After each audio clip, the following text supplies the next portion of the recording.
Kadamtala RD ব্লকের অন্তর্গত রাজনগর গ্রাম পঞ্চায়েতের প্রধানের বিরুদ্ধে আনীত অস্থা প্রস্তাবের ওপর ভোটাভুটি হয় সোমবার। জানা যায় 11 সদস্য বিশিষ্ট রাজনগর গ্রাম পঞ্চায়েতে কংগ্রেস দলের 4 জন, সিপিআইএম দলের 2 জন এবং বিজেপি দলের 5 জন সদস্য ছিল। কংগ্রেস ও সিপিএম যৌথভাবে পঞ্চায়েত দখল করে। পঞ্চায়েতের প্রধান নির্বাচিত করা হয় রুবি রানী দাসকে। সম্প্রতি কংগ্রেস দলের নির্বাচিত জনপ্রতিনিধিরা প্রধানের বিরুদ্ধে অনাস্থা প্রস্তাব আনে এবং জেলা পঞ্চায়েত আধিকারিকের নিকট অনাস্থা প্রস্তাব প্রদান করা হয়। জেলা পঞ্চায়েত আধিকারিকের নির্দেশে সোমবার রাজনগর গ্রাম পঞ্চায়েত প্রধানের বিরুদ্ধে আনীত অনাস্থা প্রস্তাবের উপর ভোটাভুটি হয়। এদিন রাজনগর গ্রাম পঞ্চায়েত অফিসে এই ভোটাভুটি হয়। এদিনের ভোটাভুটিতে উপস্থিত ছিলেন প্রিসাইডিং অফিসার কাজল দাস এবং অবজারভার হিসেবে দায়িত্বে ছিলেন পানিসাগর আরডি ব্লকের এডিশনাল বিডিও জয় মানিক বংশী।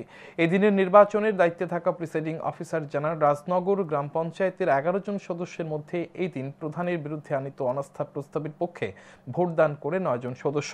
তিনি আরও জানান, এদিনের ভোটাভুটির রিপোর্ট তিনি জেলা পঞ্চায়েত আধিকারিকের নিকট জমা দেবেন। পরবর্তী সময়ে জেলা পঞ্চায়েত আধিকারিক যা ব্যবস্থা নেওয়ার তা নেবেন।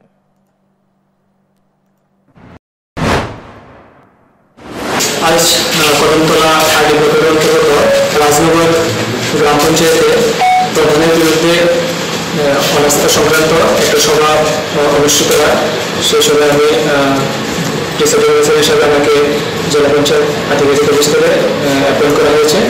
তো এই সভায় প্রধানের বিরুদ্ধে যে অনাস্থা আনা হয়েছে সেটার পক্ষে 11 জনের মধ্যে টোটাল 11 জন সদস্য আছে।